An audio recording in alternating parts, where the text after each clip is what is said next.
and I'm Lily, and welcome to the Ladybug Laboratory. Let's get this out of the way. Yes, I did cut my hair. No, I don't know how I feel about it. Hopefully it grows on me. This is this week's Roll to Craft update. Last week I rolled 19, which for me is a U for spinning.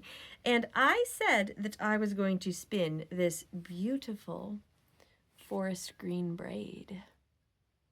Have I spun it? No, I have not. You can tell that here because it is, in fact, still fiber and not yarn. I did split it in half and sort of loosely braid both halves, potentially to do it as like a 2-ply, maybe. I might end up splitting it again to do a 4-ply, but that's a future me problem. So I figured first we could talk about my adventures in spinning and what I've done for spinning so far. So I started spinning on a support spindle. This is a support spindle. This is my support spindle. It's beautiful and heavy and I love it. I got this in, I'm going to say 2017. Yeah, I'm going to say 2017. And the way that a support spindle works is you have like a little dish type of thing. See, it's got like rounded edges, and you put it on your surface and you put your spindle in the dish and then you spin your spindle. The spindle comes to a point and is heavier on the bottom, and you sort of spin it like a top, and then you have your fleece above it like you do with a drop spindle. I have never used a drop spindle. I do have a drop spindle. I've never used this. I ordered a sort of resizable nitty knotty for reskinning yarn that had like little, like the ends of the nitty knotty, and I could put it on like 3 different sizes of shaft to make 3 different size skeins of yarn. And it came with a drop spindle. I ordered it on Etsy, so I'm sure this is, a very basic but well-made drop spindle. I've never used it. I'm a little scared too. I would like to learn how to use this. I think it would be really cool to use it like at a Renaissance festival or something like that. I think that would be really cool. Just like walking around and spinning. Like that's historically accurate. That's more historically accurate than a spinning wheel. But I don't know how to do it. Then we're going to say in 2017,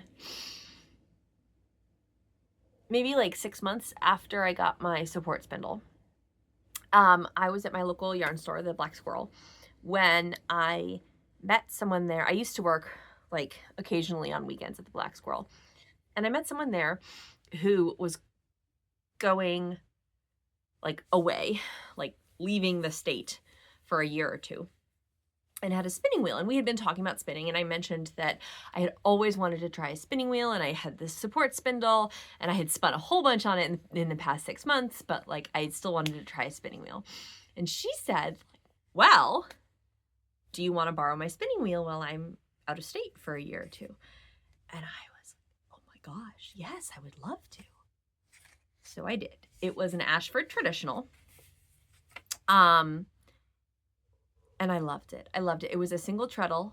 And I immediately loved it. I loved how tactile everything was. So I still love my support spindle, and I love like this part of it, but including my legs in with the tactile elements of the whole spinning wheel just made everything for me.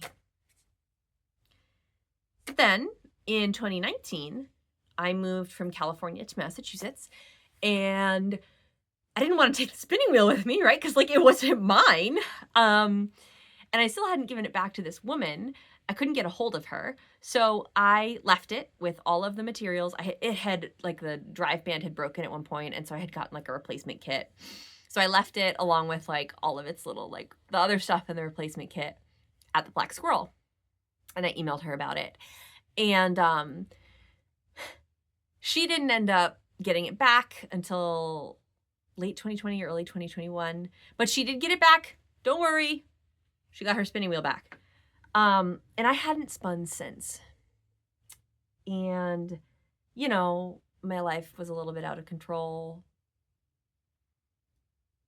Things happened as they did for everybody. I haven't posted on here in a long, long time.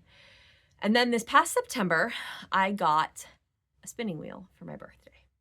And by got, I mean, I said, there is a used double treadle Louette, I'm going to say Louette, spinning wheel, like an hour away from me for sale. And I want it.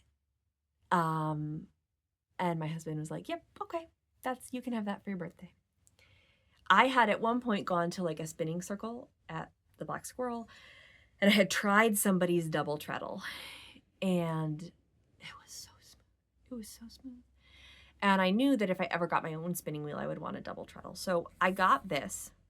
That was back in September. And a bunch of things happened between then and now. I had surgery.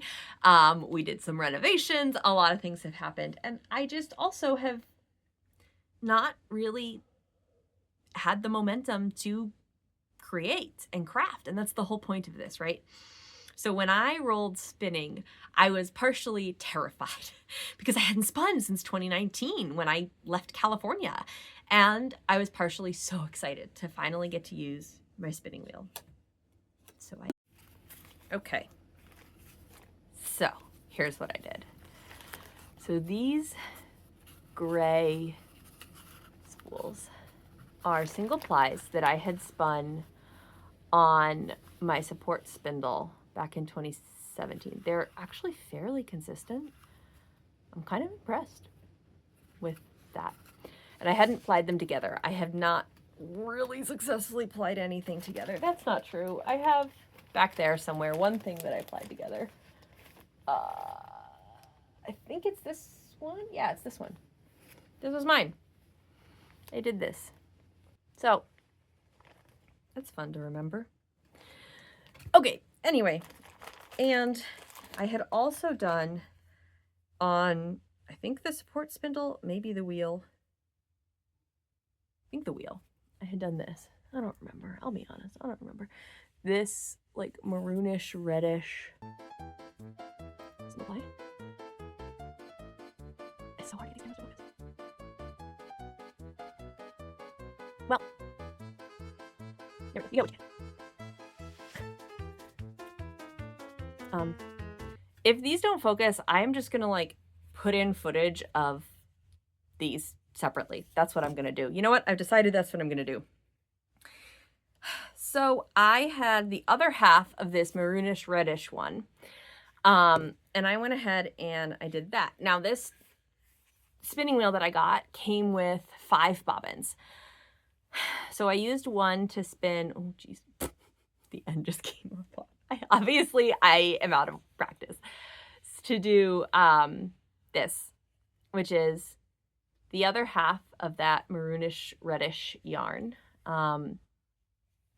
The other thing is that it has 3 spinning tensions on these bobbins for the spinning wheel, and I have them written down somewhere, but I'm not going to get them out.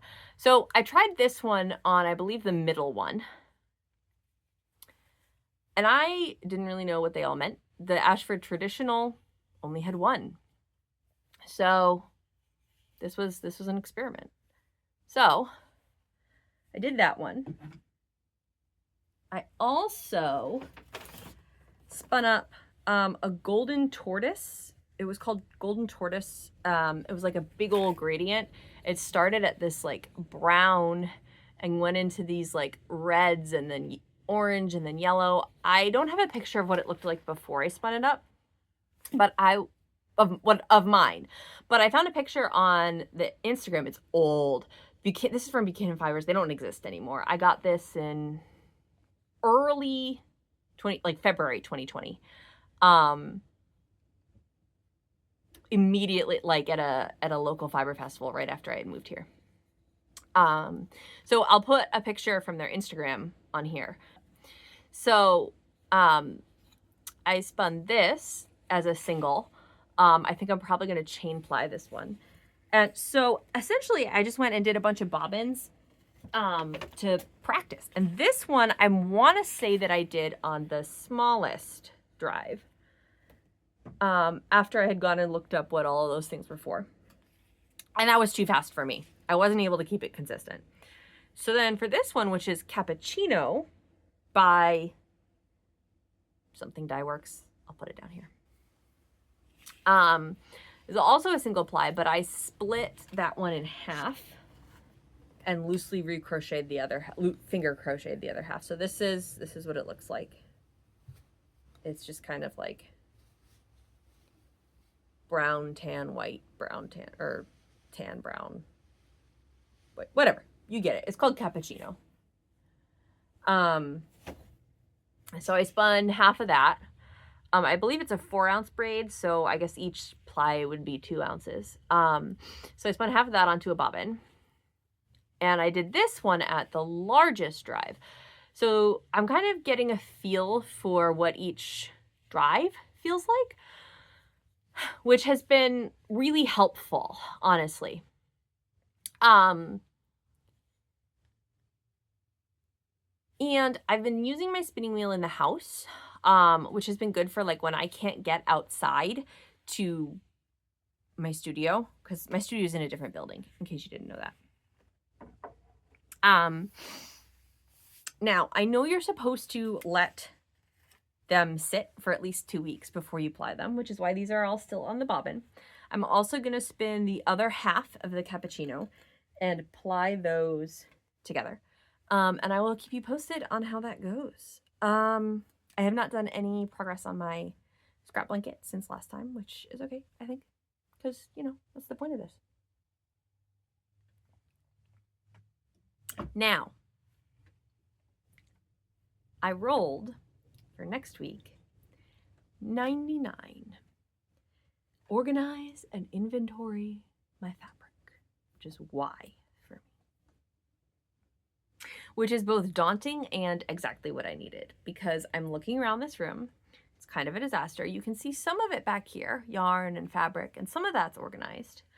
I have this long shelf on the wall just filled with piles of scraps, various sizes that have been, I cut out some fabric for a project and I shoved the rest of it on this shelf in like crumply piles. Remember last time when I said that I was going through the scraps and I wanted to organize them and put them on the bins on the bottom of the shelf, but the bins were filled with things? This is what they're filled with. So I'm gonna go through them. It's gonna be daunting, but I think it's also gonna be good for me, and I'm really excited for it. I have some bins that I bought probably a year ago to organize some of it, so I'm gonna put those bins together, put them on that shelf where all the scraps are right now. I don't know if the bins will be enough, but we'll see. So yeah, I'm excited. All right. I love you all. Remember that joy is resistance and creating is joy. All right.